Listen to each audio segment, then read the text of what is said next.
یې پیدا کولی شو. قوه لیږدونکې ذرې د هغو د زور او د ذرو ترمنځ د کشمکش له مخې په 4 ګروپونو ویشل کیږي. پر دې خبره باید ټینګار وشي چې په دغو 4 ډولو د قوو ویش مصنوعي دی، یعنی د انسان په لاس شوی دی او طبیعي نه دی. دا کار د لومړیو تیوریو لپاره یو هوسایي ده او دغه ډلبندي یو ژور د کار ته په کتو نه ده شوې. په نهایي ډول ډیر زیات ساینسپوهان د یوې داسې واحدې تیورۍ د پیدا کولو هیله لري چې 4 واړه قوې به لکه د یوې قوې مختلف اړخونه داسې تشریح کوي. ځینو ویل چې د فزیک لومړی هدف اوس دغه دی. تازه کامیابو هڅو له دې 4 قوو څخه 3 دانې متحدې کړې او زه به یې په دغه څپرکي کې توضیح کړم. د پاتې ډلبندۍ د متحد کولو پوښتنه به اوس پرېږدو چې هغه جاذبه ده. د قوو له 4 ډولونو څخه اول رقم جاذبوي قوه ده. دا یوه عمومي قوه ده چې هره ذره یې د خپلې انرژۍ او کتلې مطابق حسوي. له دې 4 ډوله قوو څخه جاذبه په پراخه کچه کمزورې ده. دا ډیره ضعیفه قوه ده چې د 2 ځانګړو خصوصیاتو په لرلو سره په ټوله کې له نظره غورځول کیږي. اول، دا قوه کولی شي چې له لرې فاصلې څخه کار وکړي. دویم، دا قوه همیشه راښکونکې ده. مطلب په ټولو لویو کتلو لکه ځمکه او لمر کې د 2 جلا ذرو ترمنځ کمزورې جاذبوي قوې کولی شي چې اغیزناکه قوه زیاته کړي. دا نورې 3 قوې لنډه ساحه لري چې ځینې وخت جذبونکې او ځینې وخت بیا دفع کوونکې وي او همدارنګه دوی د یو او بل له منځه وړلو ته توجه کوي. د کوانټ میکانیک له نقطه نظره جاذبوي ساحې ته په کتو د 2 مادي ذرو ترمنځ قوه داسې تصور کیږي چې د 2 سپین لرونکې ذرې په واسطه انتقالیږي. دغه د 2 سپین والا ذره ګراویټون بلل کیږي. دا ذره ځاني کتله نه لري، نو د لیږدونکې قوې پوښښ یې لوی دی. د لمر او ځمکې ترمنځ جاذبوي قوه د هغو ذرو ترمنځ د ګراویټونونو له بدلونه معلومیږي چې دغه دواړې کتلې جوړوي، په داسې حال کې چې دغه بدلې شوې ذرې مجازي دي مګر په معلوم ډول د اندازې وړ اغیزې لري. دغه ذرې ځمکه د لمر چاپیره دوران کولو ته مجبوروي. حقیقي ګراویټونونه داسې جاذبوي څپې جوړوي چې کلاسیکو فزیک پوهانو به جاذبوي موجونه بلل. دا ډېرې کمزورې څپې دي او پلټل یې ډېر سخت دي چې تر اوسه نه دي مشاهده شوي. بله الکترومقناطیسي قوه ده چې د داخلي چارج شویو ذرو لکه د الکترونونو او کوارکونونو ترمنځ له اخو ډبه پیښیږي. مګر دا قوه ګراویټونونه په څیر په بې چارجه ذرو کې نشته. دا تر جاذبوي قوې ډېره زوروره ده. د الکترونونو ترمنځ الکترومقناطیسي قوه تقریبا جاذبوي قوې 1 میلیون میلیون میلیون میلیون میلیون میلیون ځله غټه ده. یو عدد ته چې 42 صفرونه ورکړل شي دومره قیمت جوړوي. 2 ډوله برقي چارج موجود دی چې یو مثبت او بل منفي دی. د 2 مثبتو چارجونو ترمنځ دافعه قوه موجوده ده او د 2 منفي چارجونو ترمنځ هم قوه دغسې ده. د مثبت او منفي چارج ترمنځ راښکونکې قوه موجوده ده لکه لمر او ځمکه داسې غټې کتلې چې په یوه اندازه مثبت او منفي چارجونه لري. مطلب دا چې په دې جسمونو کې د هرو جلا جلا ذرو ترمنځ دافعه او جاذبه قوه یو بل له منځه وړي او یوه کمه اندازه الکترومقناطیسي قوه لري. په کوچنیو مقیاسونو باندې د اټومونو او مالیکولونو په منځ کې الکترومقناطیسي قوې واک لري. د منفي او مثبتو چارجونو د الکترونونو ترمنځ الکترومقناطیسي جذب د هستې چاپیره د الکترونونو د دوران سبب کیږي. دا خاص داسې ده لکه د جاذبوي راښکون په وسیله چې ځمکه د لمر چاپیره راتاویږي. د الکترومقناطیسي قوې په اړه داسې تصور کیږي چې په بې کتلې مجازي ذرو باندې د ذرو بدلیدا له جریانه منځته راځي چې سپین یې یو دی او فوټونونه بلل کیږي. دلته یو وار بیا بدلې شوې ذرې مجازي دي. په هر حال کله چې یو الکترون له لرې مدار څخه د هستې نږدې مدار ته ځي انرژي آزادوي او په پایله کې حقیقي فوټون خپریږي. که دا فوټون صحیح طول موج ولري د انسان سترګې هم ویني او د فوټوګرافیک په پلټون کې یا ډیټیکټور باندې هم مشاهده کیدای شي چې نری فلم لري. همداشان که حقیقي فوټون له یو اټوم سره ونښلي د هستې له نږدې مدار څخه به یو الکترون لرې روان کړي.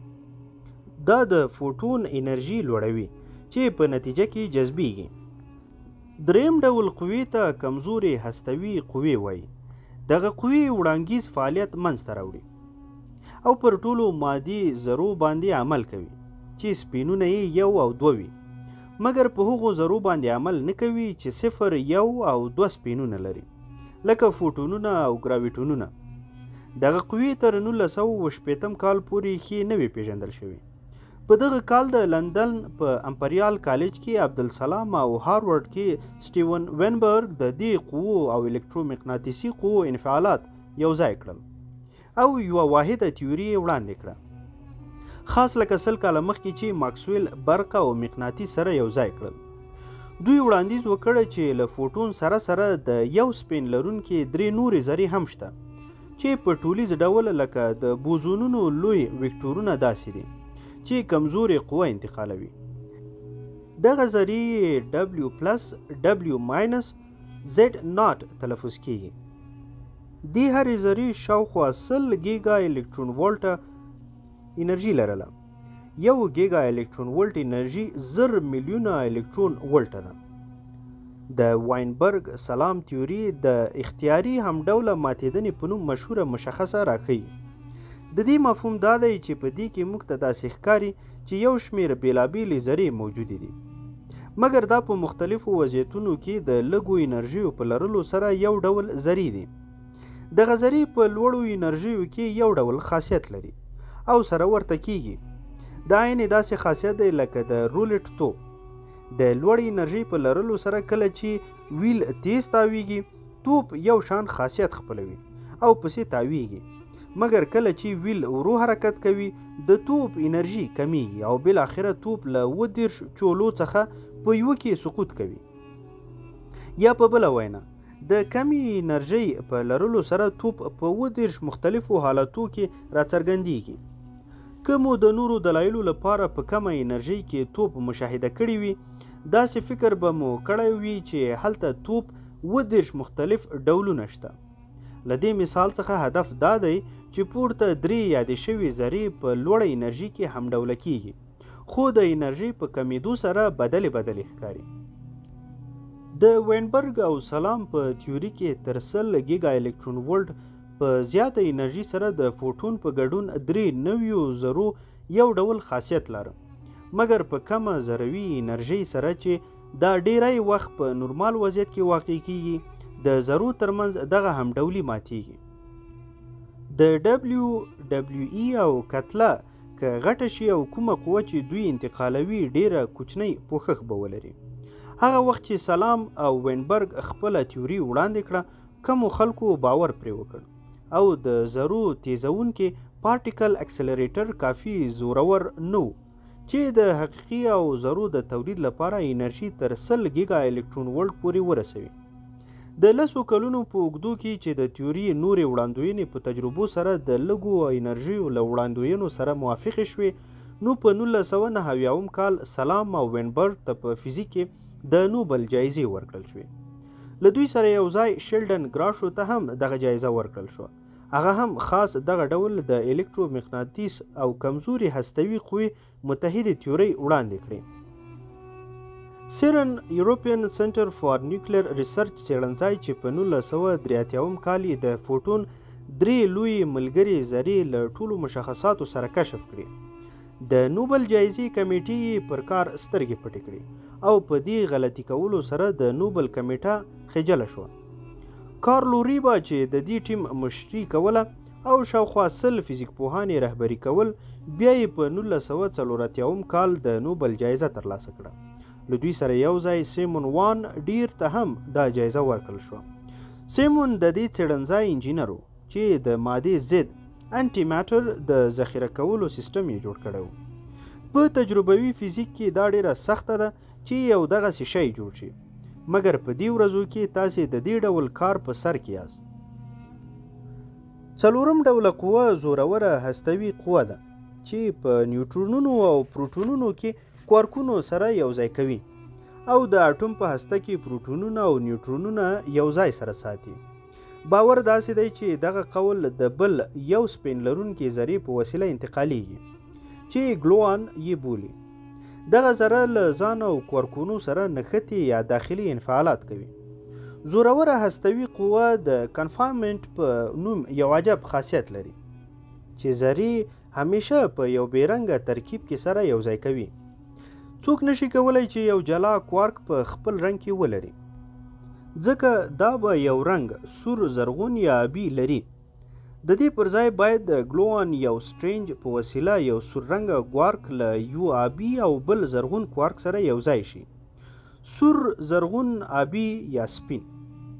دغسې درې هرخیز خاصیت یو نیوټرون یا پروټون تعینوي. یو پروټون یا یو نیوټرون ته منسوبیږي، بل امکان یې د کوارک او انټي کوارک جوړه ثابتوالی دی چې عبارت دی له سور، سور ضد، زرغون، زرغون ضد او یا آبي، آبي ضد، سپین. دغسې ترکیبونه د میزون په نوم مشهورې ذرې جوړوي. دغه ذرې ځکه ناپایداره دي چې کوارکونونه او انټي کوارکونونه یو او بل خنثی کوي او الکترونونه یا نوري ذرې تولیدوي. په ورته ډول د کانفاینمنس په خپل رنګ کې د ګلوان مخه نیسي، ځکه ګلونونه هم رنګ لري. د دې پر ځای باید یو څوک د ګوالونونو یوه مجموعه ولري چې رنګونه یې سپین ته اوړي. دغسې یوه مجموعه د ګلوبل په نوم د یوې ناپایداره ذرې شکل غوره کوي. دا حقیقت دی چې کنفاینمنس د یو مجزا کوارک یا کلوران مشاهدې مخنیوی کوي. داسې ښکاري چې د کوارکونو او ګلوانونو په اړه ټوله خبر لکه د معلومو میټافیزیکي ذرو داسې لوري ته یونسي. په هر حال د ذروي هستوي قوې یوه بله مشخصه د علامي ازادي ده چې کوارکونونه او ګلوانونو ته ښه راپېژني. په نورمالو انرژیو کې په عمل کې هستوي قوه زوروره ده او کوارکونونه ټینګ سره یوځای کوي. د لویو ذرو تیزونکې تجربې ښیي چې په لوړو انرژیو سره زوروره هستوي قوه ډیره کمزوري کیږي او کوارکونه او ګلوانونه تقریبا د آزادو ذرو خاصیت خپلوي.